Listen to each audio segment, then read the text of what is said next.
Assalamualaikum warahmatullahi wabarakatuh. Perkenalkan, saya Wulan Putri Jaya dengan NPM F1A025032. Pada presentasi kali ini saya akan membahas dua metode dalam machine learning, yaitu Gaussian Process Regression atau GPR yang merupakan metode supervised learning, serta Bayesian Clustering yang merupakan metode unsupervised learning. Kedua metode ini dipilih karena termasuk metode yang lebih lanjut dibandingkan metode dasar yang umumnya dipelajari seperti linear regression dan K-mean cluster. Dalam machine learning, terdapat dua pendekatan utama, yaitu supervised learning dan unsupervised learning. Supervised learning digunakan ketika data yang digunakan memiliki label atau target yang sudah diketahui. Dengan adanya target tersebut, model dapat belajar dari data sebelumnya untuk memprediksi data baru. Sebaliknya, unsupervised learning digunakan ketika data tidak memiliki label sehingga algoritma harus menemukan pola atau struktur yang tersembunyi dalam data secara otomatis. Salah satu metode supervised learning yang cukup canggih adalah Gaussian Process Regression atau GPR. Sedangkan salah satu metode unsupervised learning yang unik adalah Bayesian Clustering. Kedua metode ini termasuk algoritma yang lebih lanjut atau advance dibandingkan metode dasar seperti linear regression atau K-mean cluster. Gaussian Process Regression atau GPR adalah metode regresi non-parametrik berbasis probabilistik yang digunakan untuk memprediksi nilai kontinu dengan memanfaatkan distribusi Gaussian pada fungsi yang akan dipelajari. Karena bersifat non-parametrik, metode ini tidak mengharuskan kita menentukan bentuk fungsi tertentu sejak awal. Model akan mempelajari pola hubungan data secara otomatis.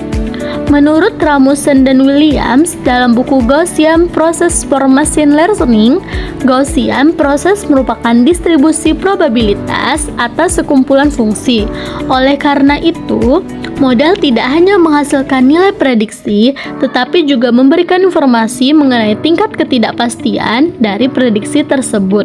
GPR juga termasuk metode Bayesian Machine Learning karena proses prediksinya menggunakan konsep probabilitas dan inferensi Bayesian untuk menghasilkan estimasi yang lebih fleksibel.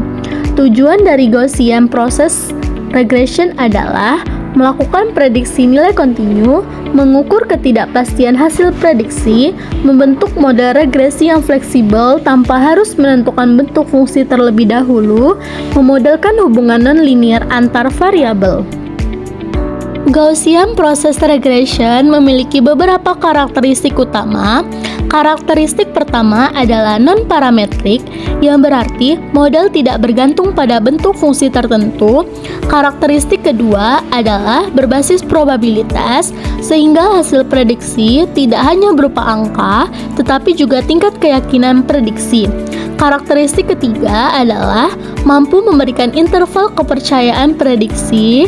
Karakteristik keempat adalah cocok digunakan pada data berukuran kecil hingga menengah. Karakteristik terakhir adalah mampu menangani hubungan non-linear yang kompleks. Data yang cocok untuk Gaussian Process Regression dibagi menjadi 3 kelompok. Pertama adalah dataset berukuran kecil hingga menengah. Hal ini karena kompleksitas komputasi GPR cukup tinggi hingga kurang efisien untuk data yang sangat besar. Contohnya adalah data eksperimen laboratorium dan data penelitian akademik. Kedua adalah data yang memiliki hubungan non-linear. Contohnya prediksi suhu, prediksi pertumbuhan populasi, dan prediksi kualitas udara. Hubungan pada data-data tersebut biasanya tidak berbentuk garis lurus hingga membutuhkan metode yang fleksibel seperti GPR.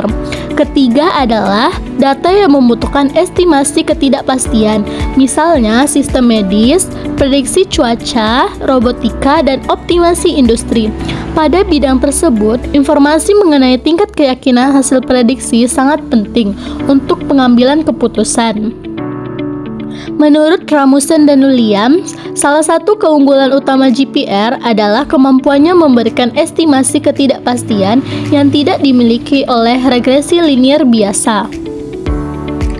Secara sederhana, cara kerja Gaussian Process Regression terdiri dari 5 tahap. Pertama, data training dimasukkan ke dalam model. Kedua, model membangun matriks covariance menggunakan kernel. Ketiga, hubungan antar titik data dihitung berdasarkan matriks tersebut. Keempat, model menghasilkan prediksi. Kelima, model menghitung tingkat kepercayaan terhadap prediksi yang dihasilkan. Dalam Gaussian Process Regression, terdapat 2 komponen penting. Komponen pertama adalah mean function, yaitu fungsi yang menentukan rata-rata proses Gaussian. Pada banyak kasus, nilai rata-ratanya diasumsikan sama dengan 0 atau ditulis M dalam kurung X sama dengan 0. Komponen kedua adalah covariance function atau kernel. Kernel digunakan untuk menentukan hubungan atau tingkat kemiringan antar titik data.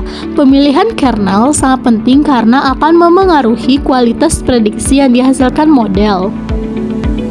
Kelebihan Gaussian Process Regression adalah memiliki akurasi yang tinggi pada dataset kecil, mampu memodelkan hubungan non-linear, dapat memberikan estimasi ketidakpastian, serta tidak memerlukan bentuk fungsi tertentu sejak awal. Sedangkan kekurangannya adalah komputasi menjadi sangat berat pada dataset besar, membutuhkan pemilihan kernel yang tepat, dan kurang efisien jika digunakan pada jutaan data. Gaussian Process Regression memiliki banyak penerapan dalam kehidupan nyata.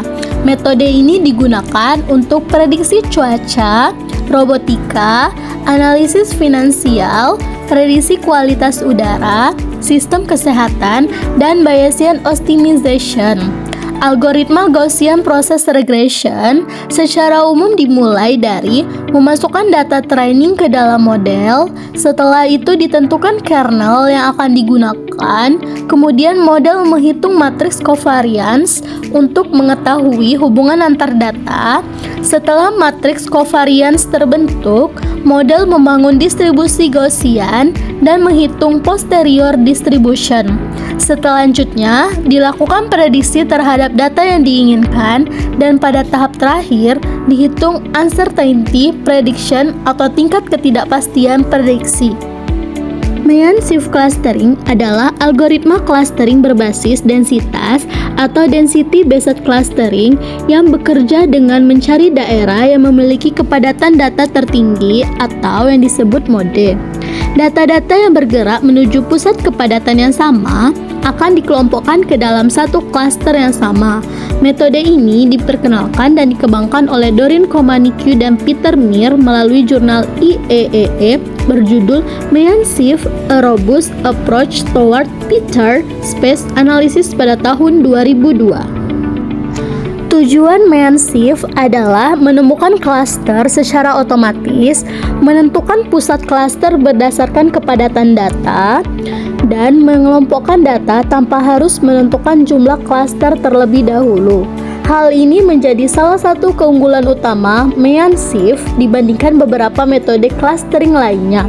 Karakteristik Mean Shift antara lain bersifat non-parametrik, termasuk metode density based clustering, tidak perlu menentukan jumlah klaster di awal, dan mampu menemukan klaster dengan bentuk yang tidak beraturan. Menurut Komanicu dan Meir, Mean Shift mampu menemukan klaster dengan bentuk bebas atau arbitrarily shaped yang seringkali sulit ditemukan oleh metode K-means. Mean Shift cocok digunakan pada data yang jumlah klasternya belum diketahui sebelumnya. Contohnya adalah segmentasi pelanggan dan analisis perilaku pengguna. Metode ini juga cocok untuk data dengan bentuk klaster yang tidak beraturan seperti data citra dan data geografis. Selain itu, Mean Shift sangat populer dalam bidang pengelolaan citra atau image processing, terutama untuk image segmentation, object tracking, dan computer vision. Konsep dasar Mean-Shift menggunakan Kernel Density Estimation atau KDE. Algoritma akan menghitung area yang memiliki kepadatan data tertinggi. Setelah itu, pusat klaster akan terus digeser menuju daerah yang lebih padat sampai mencapai kondisi stabil atau convergent. Cara kerja Mean-Shift dimulai dengan menentukan bandwidth atau radius pencarian. Bandwidth merupakan parameter penting karena menentukan seberapa luas area yang akan diamati. Selanjutnya, window ditempatkan pada titik data, kemudian dihitung rata-rata seluruh titik yang berada di dalam window tersebut. Setelah rata-rata diperoleh, pusat window digeser menuju rata-rata tersebut. Proses ini terus diulang hingga posisi window menjadi stabil. Pada akhirnya, titik-titik yang menuju mode atau pusat kepadatan yang sama akan membentuk satu klaster. Mean-Shift digunakan dalam berbagai bidang, antara lain segmentasi gambar, computer vision, pengelompokan pelanggan, analisis pola perilaku, dan pengelompokan wilayah geografis. Kelebihan Mean-Shift adalah tidak perlu menentukan jumlah klaster, mampu menemukan bentuk klaster yang kompleks, dan cocok digunakan untuk exploratory data analisis. Sedangkan kekurangannya adalah sensitif terhadap pemilihan bandwidth, komputasinya cukup lambat pada data besar, dan membutuhkan memori yang lebih besar dibandingkan metode K-means. Gaussian Process Regression dan Mean-Shift Clustering memiliki fungsi yang berbeda. Gaussian Process Regression merupakan metode supervised learning yang digunakan untuk memprediksi nilai berdasarkan data berlabel.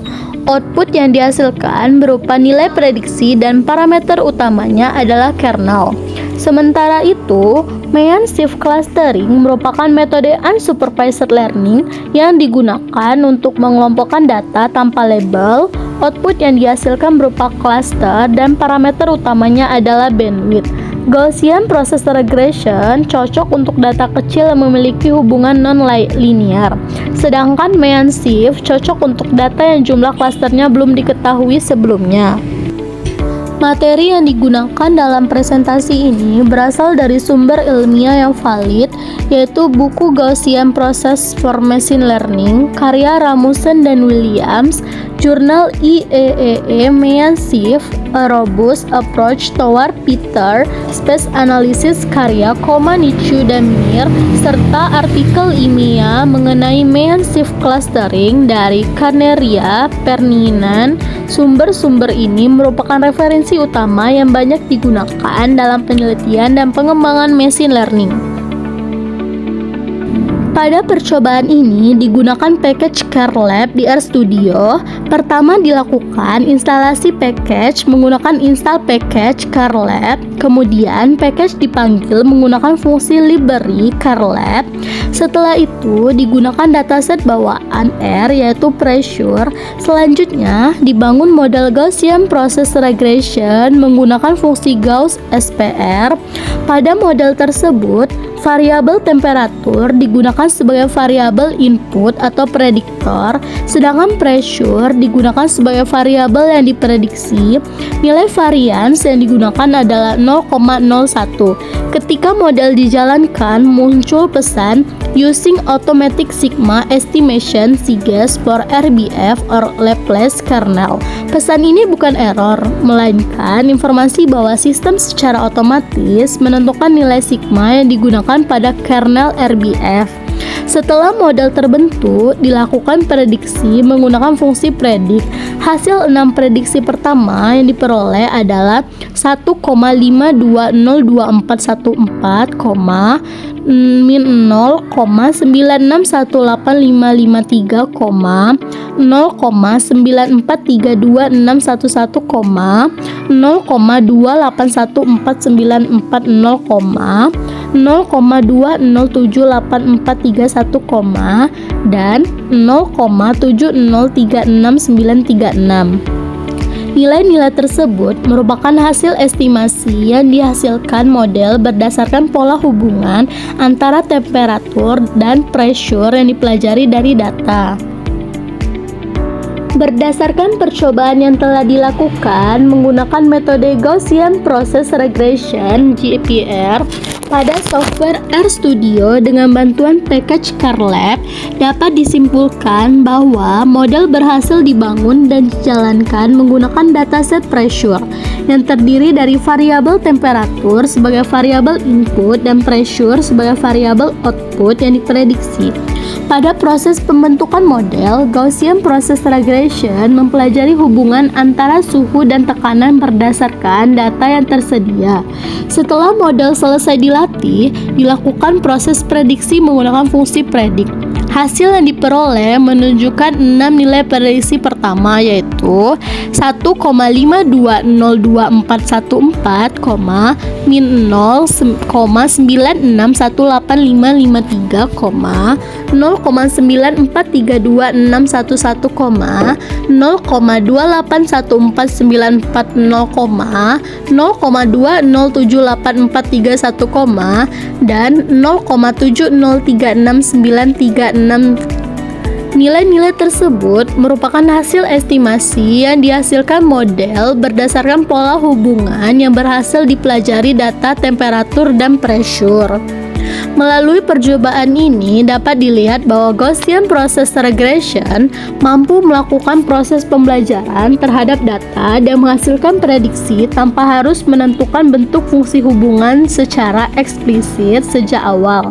Hal ini menunjukkan bahwa GPR termasuk metode regresi yang fleksibel karena dapat menyesuaikan diri terhadap pola data yang dipelajari. Selain itu, penggunaan kernel dalam GPR memungkinkan model menangkap hubungan yang bersifat nonlinier sehingga lebih baik dalam mempresentasikan pola data yang kompleks dibandingkan metode regresi linier sederhana. Keunggulan lain yang dimiliki Gaussian Process Regression adalah kemampuannya dalam memberikan informasi mengenai tingkat ketidakpastian atau uncertainty dari hasil prediksi. Meskipun pada percobaan ini yang ditampilkan hanya nilai prediksinya, secara teori metode GPR juga mampu memberikan ukuran keyakinan terhadap hasil yang diperoleh. Kemampuan ini menjadi salah satu alasan mengapa Gaussian Process Regression banyak digunakan pada bidang-bidang yang membutuhkan tingkat akurasi dan keandalan tinggi, seperti prediksi cuaca, robotika, kesehatan, serta optimasi berbagai sistem. Namun demikian, metode ini juga memiliki keterbatasan, yaitu kebutuhan komputasi yang cukup besar ketika digunakan pada dataset berukuran sangat besar. Oleh karena itu, Gaussian Process Regression lebih cocok digunakan pada data berukuran kecil hingga menengah yang memiliki hubungan not linear dan memerlukan estimasi ketidakpastian. Secara keseluruhan, percobaan yang telah dilakukan membuktikan bahwa Gaussian Process Regression merupakan metode supervised learning yang efektif untuk melakukan prediksi data kontinu, mampu mempelajari pola hubungan antara variabel temperatur dan pressure, serta menghasilkan prediksi berdasarkan informasi yang diperoleh dari data yang digunakan dalam proses pelatihan model.